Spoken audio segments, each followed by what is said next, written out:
Olá, seja bem-vindo a mais um episódio especial do BRQ Connect, o videocast que reúne líderes de mercado e parceiros estratégicos da BRQ para conversas de alto nível sobre o que realmente importa na evolução do mercado. Meu nome é Rodrigo Benin, eu sou vice-presidente de vendas e faço parte de um time de mais de 2.500 feras. Pensou em tecnologia e inovação, pensou em BRQ. Líder em GenAI e transformação digital, somos one-stop shop na jornada de evolução digital. No episódio de hoje, o tema é NPS como estratégia de negócio. E para falar de como o Net Promoter Score se traduz numa estratégia consistente de negócio, eu tenho comigo hoje aqui um convidado mais que especial, que é o Daniel Trainhain. O Daniel é advogado, atua como superintendente de produtos e relacionamentos na B3, acumulando mais de 13 anos de experiência no mercado financeiro.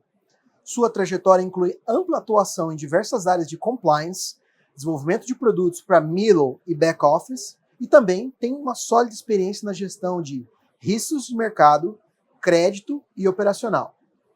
Daniel, muito obrigado por ter aceitado o convite da BRQ, por ter achado um espaço na sua agenda para vir bater esse papo com a gente.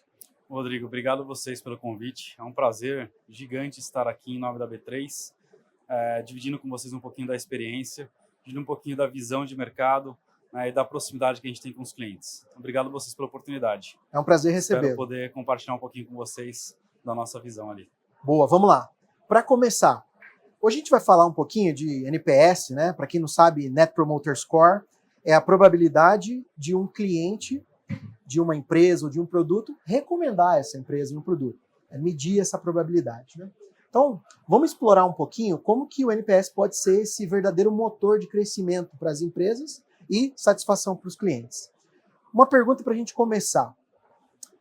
Daniel, o que te motivou a colocar o NPS no centro da estratégia de relacionamento com os clientes, em especial do Synacor lá na B3? Legal, Rodrigo. Queria recapitular um pouquinho. Você mencionou sobre ser uma metodologia, né? E às vezes fica um pouco fora quando a gente comunica com o cliente o NPS. Ok, é amplamente conhecido, mas vale a pena recapitular.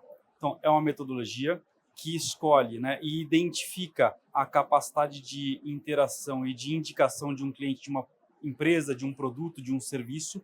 Uhum. E essa metodologia, ela busca avaliar, dentre a escala de 0 a 10, identificar no 9, no 10, normalmente, aqueles que são os promotores, Uhum. de 0 a 6, os detratores, 7, 8 e neutros. Uhum. E essa metodologia, ela tende a excluir os neutros do cálculo. Uhum. E você tem a subtração entre promotores e detratores, você acha o percentual sobre o Net Promoter Score.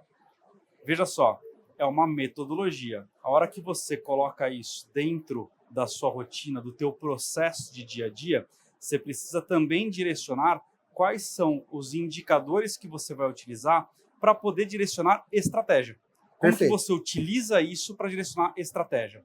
Então, não é somente o resultado do NPS, mas cada indicador olhando para a metodologia como um todo. Uhum. Veja, os detalhes de detratores são importantíssimos. Sem dúvida. Os detalhes de neutros são importantíssimos e os de promotores também. Por quê?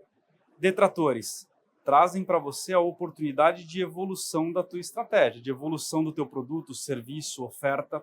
Os neutros te mostram um campo de atuação com um resultado talvez um pouco mais fácil de colher. Perfeito. Né? Então você tem ali o neutro, ele não sabe se ele está indicando promoção ou não, às vezes desconhecimento sobre o processo também da metodologia. Então, na hora de fazer a pesquisa, na hora de responder a pesquisa, você tem uma oportunidade, dependendo da forma como você se comunica com ele. Né? Uhum. E os promotores, a indicação daquilo que você está agradando de fato. Pois bem, respondendo sua pergunta de forma direta, né? Como colocar isso e por que colocar isso? Talvez ali em 2017, 2018, quando houve a decisão de implementar o NPS nessa avaliação e na tomada de decisão, principalmente uma forma de se tornar mais próximo do cliente. Perfeito. Então, estar próximo do cliente, perceber qual é a necessidade, qual é o impacto para o cliente do teu produto, do teu serviço, é uma forma de você direcionar quais caminhos seguirem para a evolução do teu produto e serviço. Perfeitamente. Eu me lembrei até, te ouvindo falar de uma frase do Bill Gates, que foi fundador e CEO da Microsoft durante muito tempo, e ele dizia: quero ouvir a todos os meus clientes, em especial e com mais atenção, aqueles que estão insatisfeitos. Exato. Então, a importância de não se concentrar só nos feedbacks positivos, mas em especial de entender como evoluir os produtos e as estratégias. Né? Perfeito. Legal. Entendi a motivação.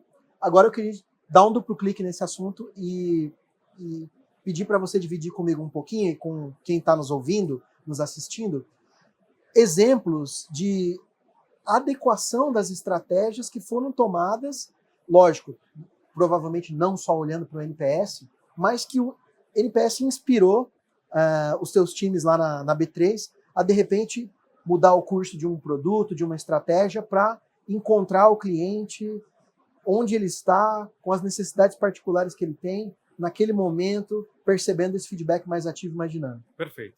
Como eu mencionei, uma das principais estratégias é você se tornar próximo do cliente. A gente implementou uma área chamada proximidade com o cliente. Não é uma área de relacionamento. Eu quero estar, de fato, próximo com o cliente. Área de proximidade com o cliente. Legal, exatamente. Então, eu tenho uma estrutura com aproximadamente 4 pessoas dedicadas exclusivamente para um acompanhamento próximo com os nossos clientes. O que é isso? Eu tenho agendas recorrentes, não é para perguntar se o cliente está bem, é para entender o processo dele. Uhum. Então, a gente aloca pessoas para entender o fluxo operacional da corretora, por exemplo, para entender o que o time de back está fazendo, o que o time de middle está fazendo, o que o time de front está fazendo, quais são as interações com a B3, com o Synacor, o que eu tenho de incidente aberto, o que eu tenho de demanda aberta, se isso está sendo atendido, se não está sendo atendido. Então, é um processo que a gente transformou em função não da implementação do NPS, mas em função do que a gente capturou dessa proximidade, dessas pesquisas que nós fizemos. Nós identificamos pontos de melhoria, não só no produto, mas na forma como a gente se relacionava com o cliente. E uma delas foi esta. Então, a implementação de um time de proximidade trouxe para a gente uma outra percepção de relacionamento. Não é relacionamento por tomar um café com o cliente. É o relacionamento por entender com o cliente qual é a sua necessidade, o seu dia a dia. E como que a gente transita essa informação para dentro do nosso dia a dia, da nossa estratégia, da nossa operação. Não é só estar próximo do cliente, é estar próximo e genuinamente interessado pelas coisas que são importantes para ele. Exato. Então, assim, um dos exemplos é este. Outro exemplo é a cadência no retorno para o cliente. Mostrar para o cliente que, de fato, a gente está ouvindo o que ele está trazendo para nós. Né? E como que a gente direciona isso internamente na B3. Não é somente Synacor, é B3 como um todo. Então, a gente aproveita a informação que a gente captura e também dissemina pelas demais áreas dentro da B3. Se houver necessidade de alinhamento entre outras áreas, a gente faz esse papel, a gente faz esse processo. Né? E olhando para o que a gente conseguiu capturar de NPS, as informações são riquíssimas. Dados é um tesouro dentro deste mercado.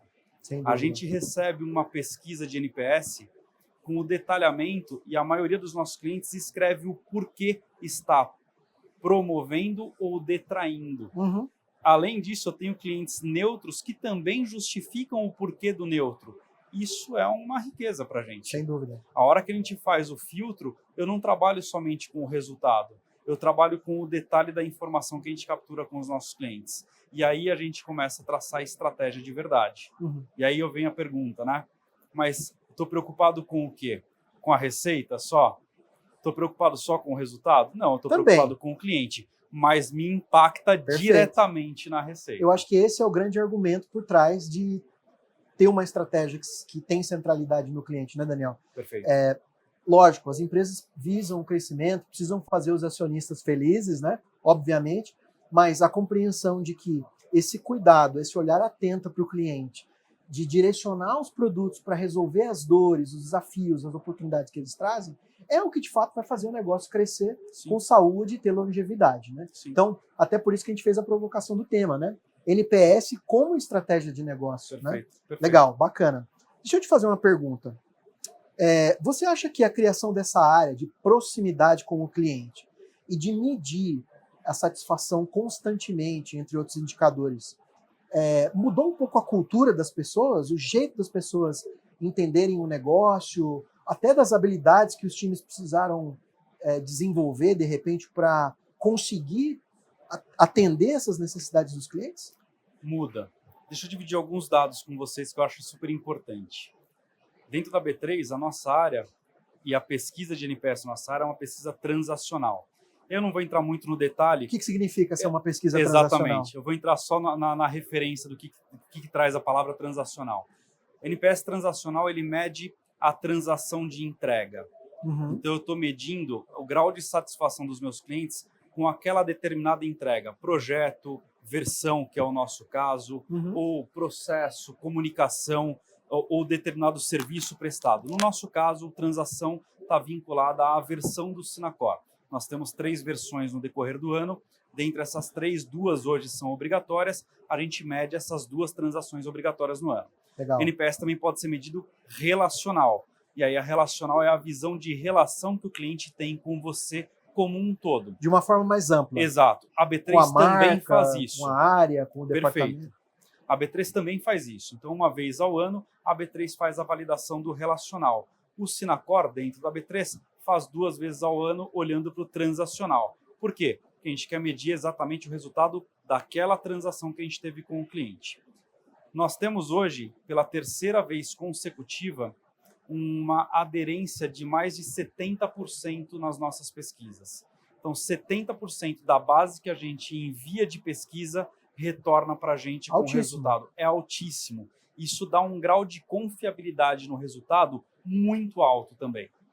E isso, você me perguntou por que muda, se muda e como muda a cultura. Os teus clientes são muito engajados, né? Além da cultura dos clientes que são engajados para participarem porque se sentem ouvidos, a gente também tem o engajamento do time, porque sabe que isso referencia estratégia, retorno, resultado para eles e para os nossos clientes. Então, o nosso time tem todo um arcabouço em volta do processo de NPS. Eu tenho o time olhando para mailing constantemente, para a gente manter. Um dos motivos que você perde engajamento, dependendo de uma transação para outra, você tem a mudança de pessoas dentro do posto de alocação nas empresas. Entendi. Se você não atualizar o mailing, você perde o engajamento dessas pessoas. Quem está no lugar daquela pessoa que saiu?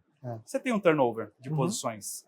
Como que você calcula isso rapidamente? Então, o meu time faz exatamente isso. A cada 2 meses, o time está entrando em contato e pedindo a validação do mailing de contato com aquelas pessoas que são referências, representantes e usuárias do software do Sinacor, dentro das corretoras. Tá chegando umas perguntas aqui para mim, do pessoal que está escutando a gente ao vivo.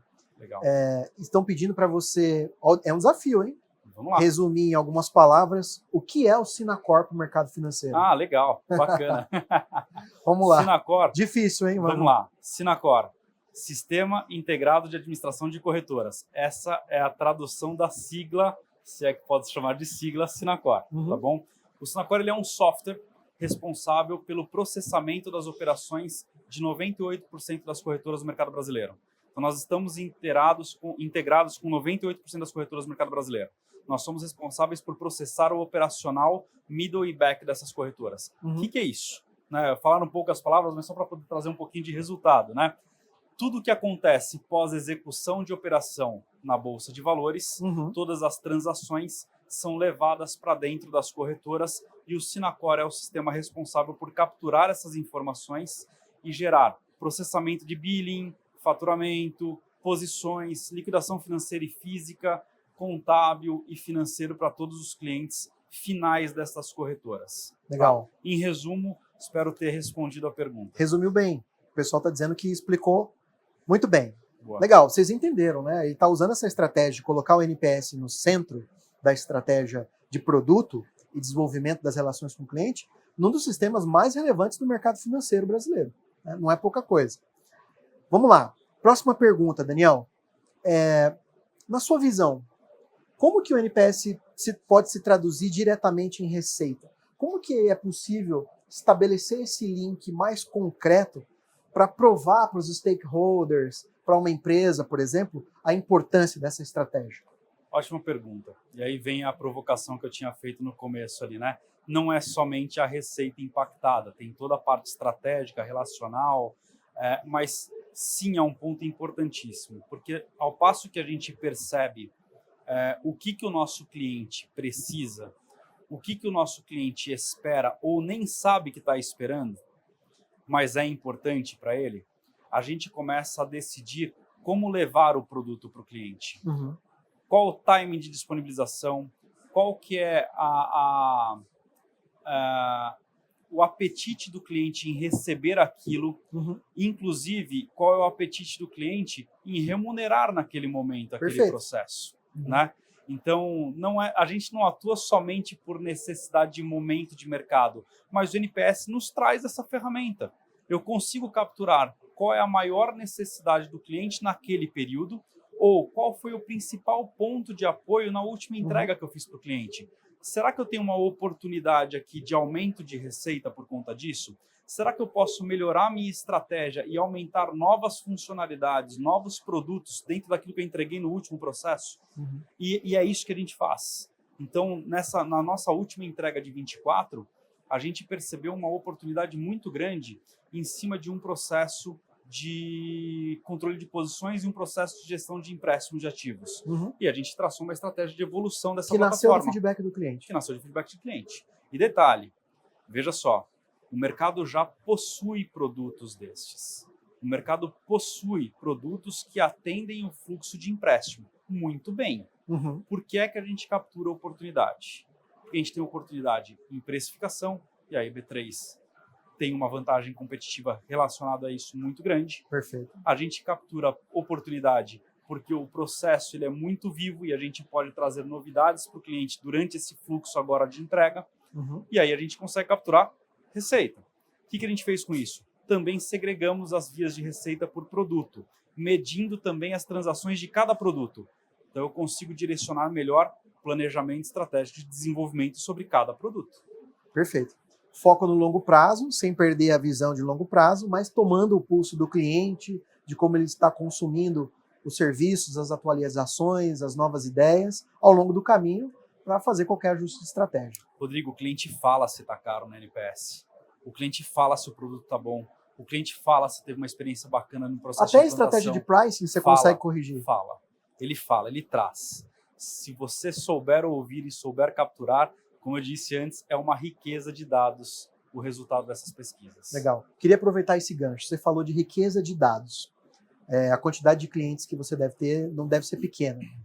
E a minha pergunta é, você já tem conseguido aplicar inteligência artificial ou IA generativa para conseguir avaliar uma quantidade maior de informações ou até de extrair senso, sentido desse mar de informações com mais velocidade, com uma consolidação que te acelera a tomada de decisão? Legal, é um ótimo ponto, né?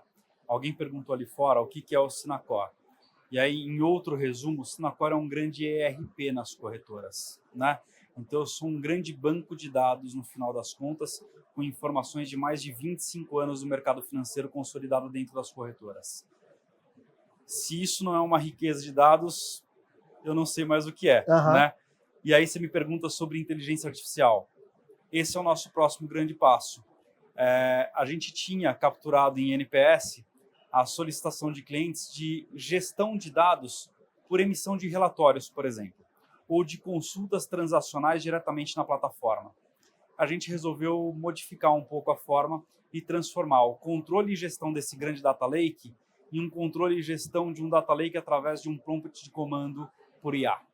E aí o nosso objetivo agora é esse, permitir que a IA generativa traga para os clientes a oportunidade de geração de dados dentro desse prompt de comando para fomentar tomada de decisão em front das corretoras. Então imagine um tudo corretor, uma classe de novos produtos, né, Daniel? Imagine um corretor, imagine um operador de mesa de operações pedindo para que essa IA calcule a representatividade de resultado de receita gerada por um determinado cliente em cima de um determinado ativo, cruzada com a volatilidade desse outro ativo no mercado financeiro.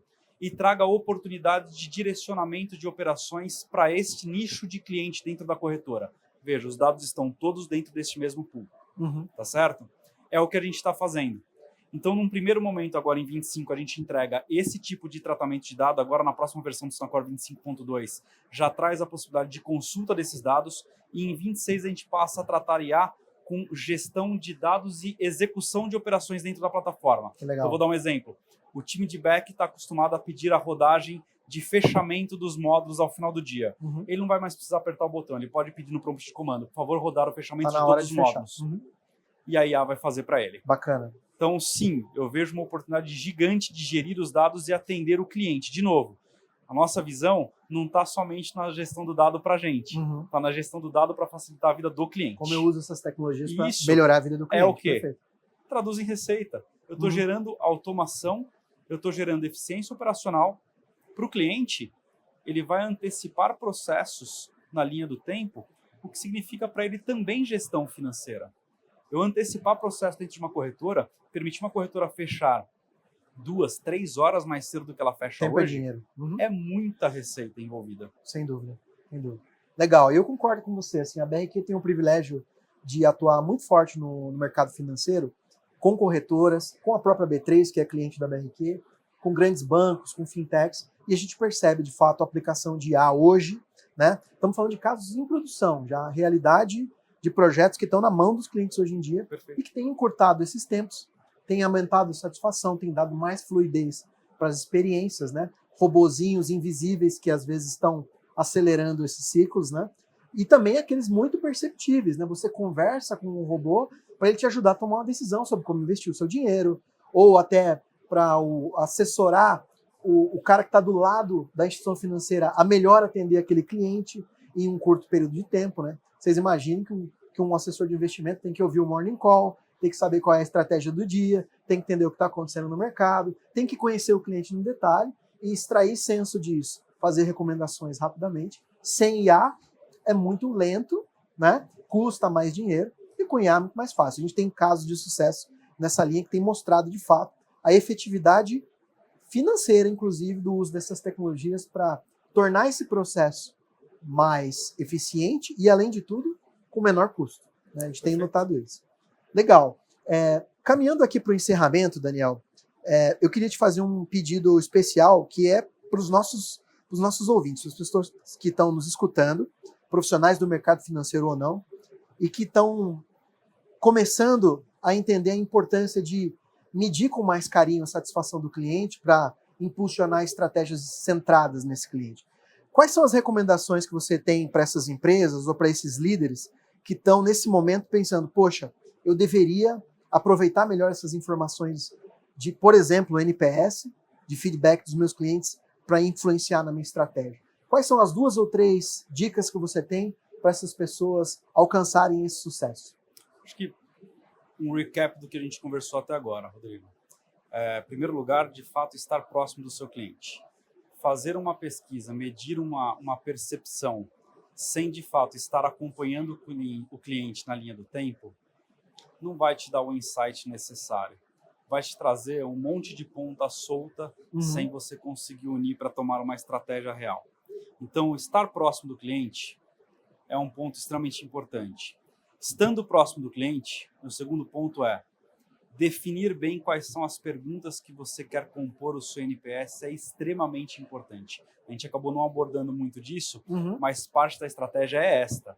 A gente também, além de revisitar o mailing, a gente revisita as perguntas que a gente vai fazer para aquela transação.